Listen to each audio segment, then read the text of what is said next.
Os outros irmãos fizeram o mesmo, e nenhum só deixou de se oferecer para ser castigado em lugar de Benjamim. Tantos testemunhos de uma amizade tão verdadeiramente fraterna comoveram o coração de José. Então, não podendo mais continuar a fingir-se encolerizado, ordenou aos que estavam presentes que saíssem do quarto. Quando ficou sozinho com os seus irmãos, José deu-se a conhecer, falando-lhes deste modo: a maneira como me tratastes outrora dava-me motivo para vos acusar de má índole. Tudo o que fiz até aqui teve como finalidade apenas submeter-vos a uma prova. Porém a amizade que demonstrais para com Benjamim obriga-me a mudar a minha opinião e mesmo a crer que Deus permitiu o que aconteceu para disso tirar o bem de que desfrutais agora e que espero de sua graça seja ainda maior para o futuro. Assim, vendo que meu pai está passando bem, melhor do que eu mesmo imaginava, e testemunhando o vosso afeto por Benjamim, não é meu desejo lembrar-me do passado, a não ser para atribuí-lo ao nosso Deus, e para vos considerar como tendo sido naquele fato um ministro da providência.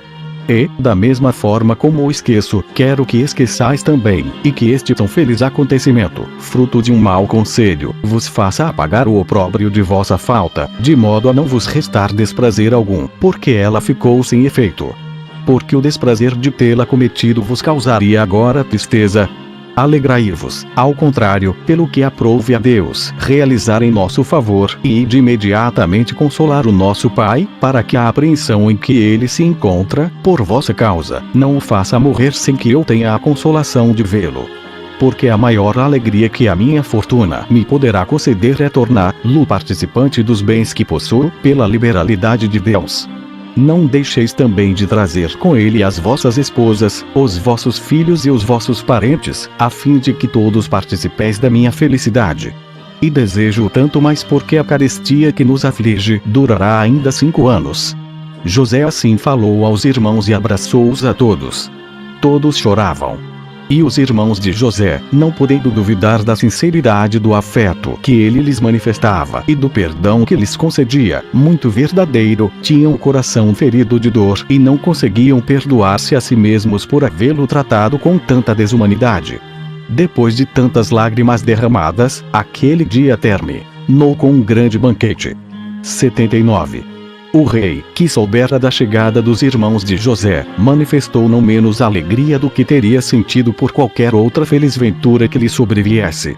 Presenteou-lhes com carros carregados de trigo e grande quantidade de ouro e prata, para levarem ao seu pai. José entregou-lhes também outros valiosos presentes para em seu nome serem oferecidos a Jacó. Igualmente, distribuiu presentes a todos os irmãos, além de alguns em particular a Benjamim. Voltaram eles então ao seu país, e Jacó não teve dificuldade em prestar fé à declaração de que o filho por quem havia chorado tanto tempo estava não somente cheio de vida, mas elevado a tão grande autoridade, governando todo o Egito, abaixo somente do rei. Esse fiel servidor recebeu tantas provas da infinita bondade de Deus que delas não podia duvidar. Foi como se os fatos, durante algum tempo, estivessem como que suspensos. Assim, ele não viu impedimento em partir imediatamente, para dar a José e deste receber, ao mesmo tempo, a maior de todas as consolações que um e outro poderiam desejar em vida. Capítulo 4. Jacó chega ao Egito com toda a sua família. Admirável proceder de José durante a carestia e depois dela.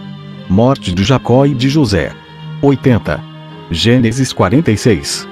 Quando Jacó chegou aos poços do juramento, ofereceu a Deus um sacrifício, e o seu espírito achou-se então agitado por diversos pensamentos.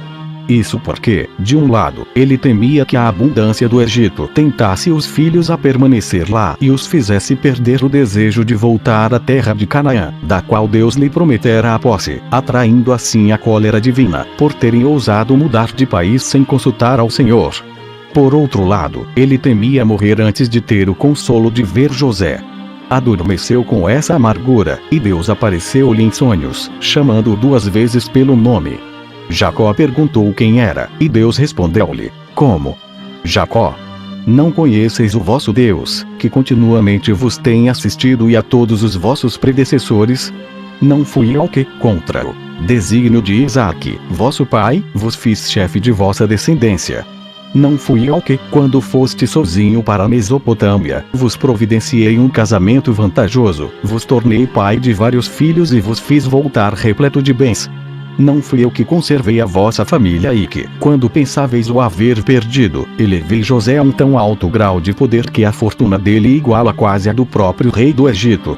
Venho agora para servir-vos de guia na vossa viagem e para anunciar-vos que exalareis o vosso último suspiro nos braços de José e que a vossa posteridade será muito poderosa, durante vários séculos, e possuirá o país cujo domínio vos prometi. 81. Jacó, consolado com essas esperanças por meio de um sonho tão favorável, continuou ainda mais alegremente a viagem com os filhos e netos, cujo número era de 70. Não diria aqui os seus nomes, que são rudes e difíceis de se pronunciar, se alguns não quisessem fazer crer que somos originários do Egito, e não da Mesopotâmia. Jacó tinha 12 filhos, e como um deles, José, já estava estabelecido no Egito, resta-me falar somente dos outros. Ruben teve 4 filhos: Enoque, Palu, Esrom e Carmi. Simeão teve 6 filhos: Gemuel, Jamim, Wade, Jaquim, Zoar e Saul. Levi teve 3 filhos: Gerson, Coate e Merari. Judá teve 5 filhos: Er, Omã, Sela, Peres e Zirá. Peres teve 2: Esrom e Amul. Issacar teve 4 filhos: Tola, Puva, Jó e Sinrom. Zebulon teve 3 filhos: Sered, Elon e Jaleel. Todos esses Jacó os tivera de Leia, que trazia consigo a sua filha Diná, e todos juntamente perfaziam um número de 33 pessoas.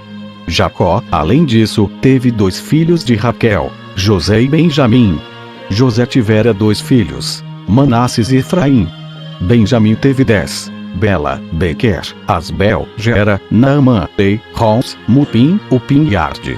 Essas 14 pessoas, somadas às 33, dão um total de 47, e são os filhos legítimos de Jacó. De Bila, ele teve ainda Dan e Naftali. Dan teve somente um filho, de nome Uzim. Naftali teve 4 filhos: Jazeel, Guni, Jezer e Silém. Essas pessoas, acrescentadas às precedentes, perfazem 54. Jacó teve ainda, de Zilpa, Gad e Azer. Gad teve 7 filhos: Zifion, Agi, Suni, Esbom, Eri, Arodi e Areli. Azer teve uma filha e 4 filhos: Imna, Esvá, Esvi, Berias e Será, filha. Essas 15 pessoas, acrescentadas às 54 precedentes, perfazem o número de 70, de que falei, inclusive Jacó. 82. Judá adiantou-se para avisar José de que o seu pai já estava perto. Ele partiu imediatamente a encontrá-lo, o que se deu na cidade de Hebrom. A alegria de Jacó foi tão grande que o pôs em perigo de morrer, e a de José não foi menor. Este rogou que fizessem então pequenas jornadas, e foi com 5 de seus irmãos avisar o rei da chegada de seu pai e de toda a sua família. O soberano mostrou-se muito contente e quis saber de que Jacó e seus filhos gostariam de se ocupar. José respondeu-lhe que eles eram peritos na criação de rebanhos e que essa era a sua principal ocupação. Dizer isso vinha muito a propósito para eles, quer para não separar Jacó de seus filhos, cuja assistência, por causa de sua idade avançada, era muito necessária, quer para evitar que os egípcios, ocupados nos trabalhos de sempre, os invejassem quando vissem os parentes de José empenhados na criação e no cuidado dos rebanhos, atividade na qual aqueles tinham pouca experiência. Gênesis 47. Jacó foi em seguida prestar as suas homenagens ao rei, que lhe perguntou a idade. Jacó respondeu-lhe que tinha 130 anos e, vendo que o rei se admirava, disse que não era uma vida longa, em comparação aos anos que tinham vivido os seus predecessores. Faraó, depois de havê-lo recebido muito bem, determinou que ele fosse morar com os filhos em Ramessés, onde se estabeleciam os que se dedicavam ao ofício de pastor. 83. A carestia aumentava no Egito. Era um mal sem remédio, pois, além de o Nilo não sair além de suas margens naturais e de não cair chuva do céu, a esterilidade viera tão de improviso que o povo nada tinha guardado como reserva. Mas José não lhes deu trigo sem dinheiro. E, quando o dinheiro lhes veio a faltar, tomou como pagamento os seus animais e escravos. Aqueles aos quais só restavam terras davam-nas em troca de comida. Desse modo, eles reuniu quase todas ao território do soberano, enquanto esses tais se retiraram para onde puderam. Assim, uns perdiam a liberdade, e outros, os seus bens. Nenhuma outra miséria lhes parecia, porém, mais insuportável que morrer de fome. Os sacerdotes, por um privilégio particular, foram excetuados dessa lei geral e puderam conservar a posse de seus bens.